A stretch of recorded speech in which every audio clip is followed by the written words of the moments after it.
এটা হলো করলা আলু আর শুটকি দিয়ে মাখো মাখো ঝোল করে রান্না। আর এই রান্নাটা আমি কিভাবে রান্না করলাম সম্পূর্ণটা আপনাদের সাথে শেয়ার করব, না টেনে চলুন দেখি।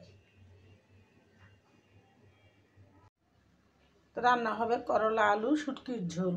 তো আমি এখানে কুচি কুচি করলা নিয়ে নিয়েছি, আর নিয়েছি আলু বেশি করে, আর নিয়েছি একদম দেশি তাজা মাছের শুটকিগুলো আমি একটু টাইলা নিব। শুটকিগুলো আমি তেল ছাড়াই টাইলা নেব। এই রান্নাটা হলো আমাদের দেশের কুমিল্লার মানুষ, আমরা সিলেটের মানুষও খায় এরকম শুটকি মূলা দিয়ে তরকারি রান্না করে, খেতে কিন্তু অসাধারণ স্বাদ হয়। তা আমি আজকে সেটাই রান্না করব আর আপনাদের সাথে শেয়ার করব। এটার সাথে মূলা দিলে আরও বেশি মজা হইতো, কিন্তু আমি মূলা আনি নেই। একদম তেল অল্প দিয়ে কিভাবে রান্না করব সম্পূর্ণ ওটা দেখবেন।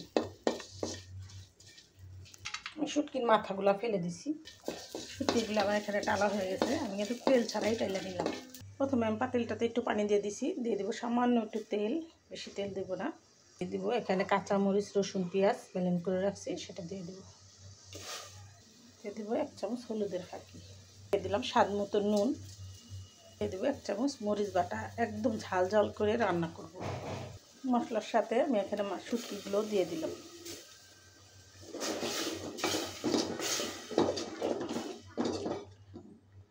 দিয়ে দেবো আলু। আমার এখানে মশলাটা কিন্তু ভালো করে 5 মিনিট কষিয়ে নিলাম। দিয়ে দেবো আলু। তো এখানে দিয়ে দিব আমি করলাটা হলো আমার গাছের, আমি গাছ লাগিয়েছিলাম সেই করলাটা। তো এটা দিয়ে আমি একটু মাখো মাখো ঝোল করে আলু দিয়ে শুটকি দিয়ে রান্নাটা করতেছি।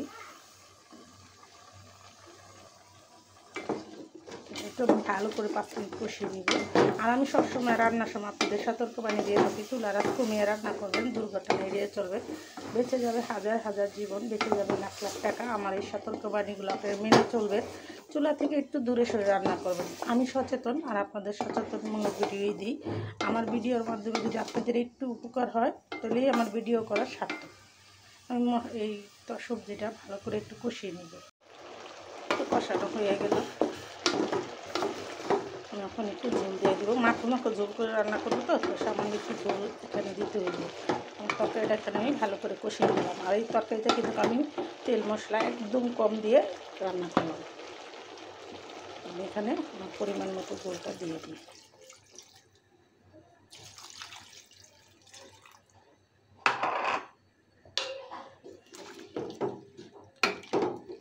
একদম সাদা মাটা তেল মশলা কম দিয়ে রান্না করলাম।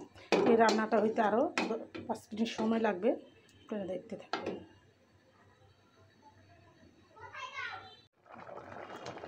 করলা তরকারিটা কিন্তু আমার এখানে রান্না করা হয়ে গেল। তা আমি আর শুকাবো না, ঝোলটা শুকাইলে আরও ঘন হয়ে যাবে। তো একটু মাখো মাখো ঝোল করে রেখে দিলাম। শুটকি দিয়ে করলা দিয়ে কীভাবে ঝোল রান্না মাখো মাখো ঝোল করে রান্না করলাম সম্পূর্ণটা আপনাদের সাথে শেয়ার করলাম। আমার ভিডিওটা না টেনে দেখবেন। আর এরকম শুটকি দিয়ে করলা আলুর ঝোল একবার হলেও রান্না করে খেয়ে দেখবেন, খেতে কিন্তু অসাধারণ স্বাদ লাগে। তেলের মশলার তরকারির যেরকম স্বাদ, ওটা কিন্তু একটা অন্য রকমের স্বাদ হয়। আমি তেল মশলা সবসময় কম দিয়ে রান্না করি, আর আপনাদের সাথে ফুল ভিডিও শেয়ার করি, না টেনে দেখবেন আর এরকম রান্না করে খাবেন। আর নতুন নতুন ভিডিও পেতে সাথেই থাকবেন।